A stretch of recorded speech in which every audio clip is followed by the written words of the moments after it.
அதிக முறை கொடியேற்றிய ஒரு பிரதமராக இன்று தலை நிமிர்ந்து நின்று கொண்டிருக்கிறார். சுதந்திர இந்தியாவில் நமக்கெல்லாம் பெருமை அடையக்கூடிய அளவிற்கு நாட்டில் உள்ள பாதுகாப்பையும் பேசியிருக்கிறார், சாமானிய மக்களின் பாதுகாப்பையும் பற்றி பேசியிருக்கிறார், சுதந்திர வீரர்களையும் பற்றி பேசியிருக்கிறார், ராணுவ வீரர்களை பற்றியும் பேசியிருக்கிறார், விதிமுறைகளை பற்றி பேசியிருக்கிறார், வழிமுறைகளை பற்றி பேசியிருக்கிறார். ஆக இந்த சுதந்திர தினத்தின் கொள்கை என்ன என்றால் புதிய இந்தியா. ஆக இந்த புதிய இந்தியாவை படைப்பதற்கு ஒரு மாபெரும் திட்டத்தை அவர் சொல்லிக் கொண்டிருக்கிறார். இன்னும் சொல்ல போனா ஜிஎஸ்டி என்பது இந்த நாட்டின் வளர்ச்சிக்கானதுதான். ஆனா ஒரு நல்ல திட்டம் தொடர்ந்து விமர்சிக்கப்படுகிறது என்றால் அது ஜிஎஸ்டி. ஆனா அது சாமானிய மக்களுக்கும் வியாபாரிகளுக்கும் சிறு குறு வியாபாரிகளுக்கும் பலன் தரும் அளவிற்கு தீபாவளி பரிசு அளிக்கப்படும் என்று சொன்னது நாம் அனைவருக்குமே மகிழ்ச்சி அளிக்கிறது. ஏற்கனவே சாலையோர வியாபாரிகளுக்கு மாபெரும் திட்டத்தை கொடுத்துக் கொண்டிருப்பவர் நம் பாரத பிரதமர் அவர்கள். இங்கே இந்த நாடு பல சவால்களை சந்தித்துக் கொண்டிருக்கிறது. அண்ணன் எச் ராஜா அவர்கள் பேசும்பொழுது சொன்னதை போல தன்னார்வ அமைப்புகளை கூட பாரதிய ஜனதா கட்சியோடு இணைத்து தவறான கருத்துக்களை திமுகவும் சரி, காங்கிரசும் சரி, கம்யூனிஸ்டும் சரி, இண்டி கூட்டணியும் சரி அவர்கள் பரப்பிக் கொண்டிருக்கிறார்கள். அது அமலாக்கத்துறையாக இருக்கட்டும், தேர்தல் துறையா இருக்கட்டும், எல்லாவற்றிற்கும் அது ஒரு தன்னார்வ அமைப்பு.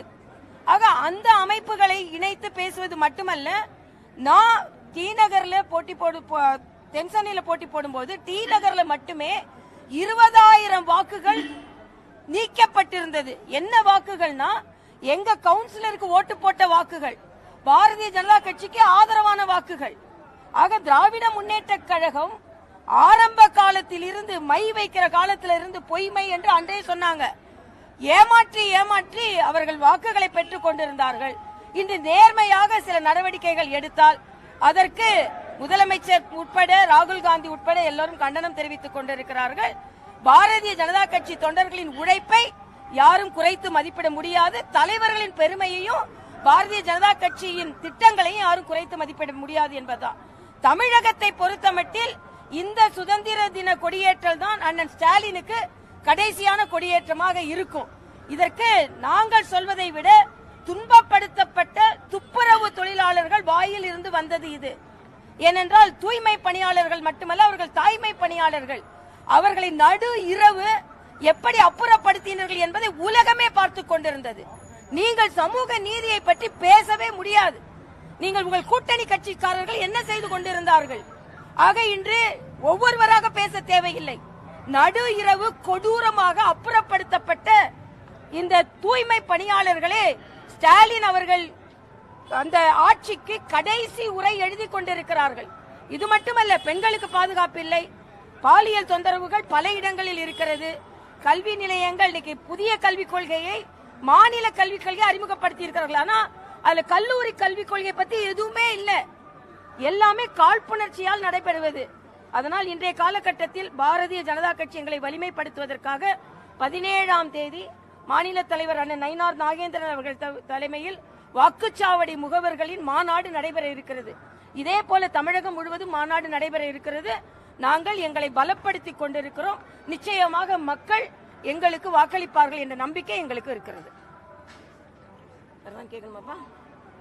முதலமைச்சர் பொறுத்தவரையும் அவர் அதாவது மாநில சுயாட்சிக்கு எதிராக எல்லா விதமான திட்டங்களையும் பாஜக அரசு முன்மொழியுது. அதான் அதிமுக. நான் ஒரே ஒரு கேள்வி கேட்கிறேன். தூத்துக்குடி விமான நிலையத்தை விரிவாக்கம் செஞ்சது மாநில சுயாட்சிக்கு எதிரா, தமிழக நலனுக்கு எதிரா? சென்னை விமான நிலையத்தை விரிவாக்கம் செய்தது தமிழ்நாட்டுக்கு எதிராகவா? தூத்துக்குடி துறைமுகத்தை விரிவாக்கம் செய்தது தமிழகத்திற்கு எதிரானதா? இங்கே வடசென்னையில் இருக்கிற நம்ம துறைமுகத்தை விரிவாக்கம் செய்தது தமிழகத்திற்கு எதிரானதா? 10 லட்சம் கோடி தமிழக கட்டமைப்புக்கு கொடுக்கப்பட்டிருக்கிறது தமிழகத்திற்கு எதிரானதா? சாலை வசதிகள் இன்னைக்கு எந்த மாநிலத்தையும் விட அதிகமாக இங்கே போடப்பட்டிருக்கிறது, இது தமிழகத்திற்கு எதிரானதா? தமிழகத்தை உலகத்தோடு இணைத்துக் கொண்டிருக்கிறார் மரியாதைக்குரிய பாரத பிரதமர். நீங்க யூபிஏ கவர்மெண்ட்ல இருந்தீங்களே, எத்தனை திட்டங்கள் கொண்டு வந்தீங்க? பட்டியலிட முடியுமா நான் கேட்கிறேன். விமான நிலையங்கள் அப்படியே தான் இருந்தது, பின்தங்கியே இருந்தது. துறைமுகங்கள் பின்தங்கியே இருந்தது, சாலைகள் பின்தங்கியே இருந்தது. எதையாவது முன்னேற்றினீர்களா? அதனால மரியாதைக்குரிய பாரத பிரதமர் அவர்கள் தமிழகத்தையும் சார்ந்து சப்கா சாத் சப்கா விகாஸ் தான். உங்களை மாதிரி தமிழகத்தை சுருக்கிக் கொள்ளவில்லை, அவர் விரித்துக் கொண்டிருக்கிறார், விரிவாக்கம் செய்து கொண்டிருக்கிறார்.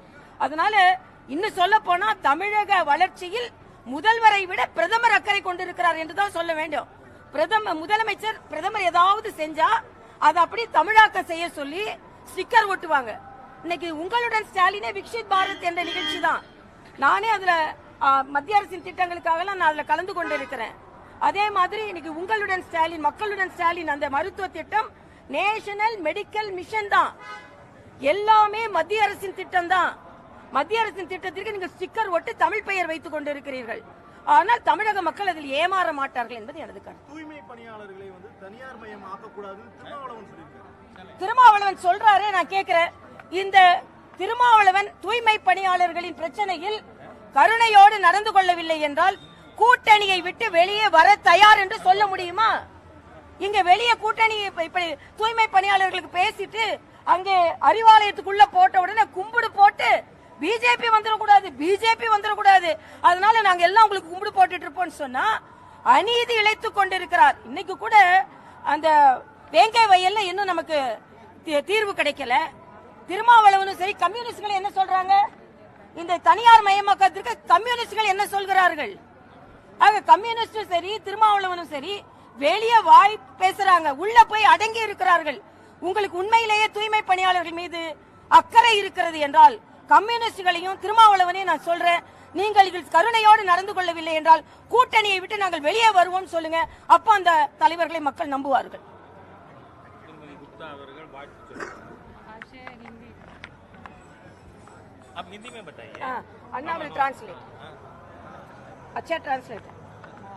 समस्त देशवासियों को 79th इंडिपेंडेंस डे की हार्दिक शुभकामनाएं। और आज मेरा ये सौभाग्य है कि मैं आज इस तमिलनाडु में के इस स्वतंत्रता दिवस के अवसर पर मुझे अपने सभी भारतीय जनता पार्टी के कार्यकर्ताओं के साथ इस फ्लैग होस्टिंग में उपस्थित हुई। इसके लिए यहाँ के स्टेट प्रेसिडेंट और नागेंद्र और सभी यहाँ पर हमारी बहनें, सभी को धन्यवाद करती हूँ।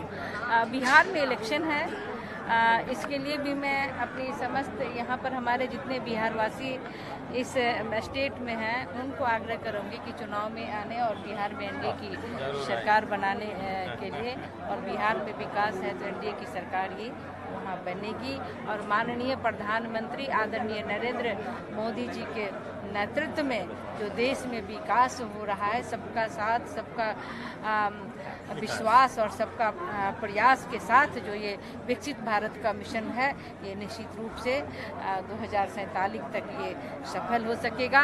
लेकिन आज का दिन, ये 79th इंडिपेंडेंस डे, उन शहीदों के मैं नमन करती हूँ जिन्होंने देश की आज़ादी में अपनी कुर्बानी दी। उन शहीदों को, उन भारत के सपूतों को कोटि कोटि नमन करती हूँ। भारत माता की जय। அதாவது 79வது ஆண்டு சுதந்திர தின வாழ்த்துக்களை அனைவருக்கும் தெரிவித்துக் கொள்கிறார். அதே போல இன்றைய தினம் தமிழகத்திலே வந்து தமிழகத்தில் இருக்கின்ற பாரதிய ஜனதா கட்சியினுடைய நண்பர்கள் அவர்களோடு இணைந்து உங்களுக்கு இந்த வாழ்த்துக்களை தெரிவித்துக் கொள்கிறேன். அதோடு மட்டுமல்ல, மாண்புமிகு பிரதமர் நரேந்திர மோடி அவர்கள் அனைவரோடும் இணைந்து அனைவருக்காகவும் அனைவருடைய முயற்சியாலும் அனைவருக்கும் மேம்பாடு, சப்கா சாத் சப்கா விகாஸ் சப்கா பிரயாஸ் சப்கா விஸ்வாஸ் ஆகியவற்றை குறிக்கோளாக கொண்டு செயல்பட்டு கொண்டு இருக்கிறார்.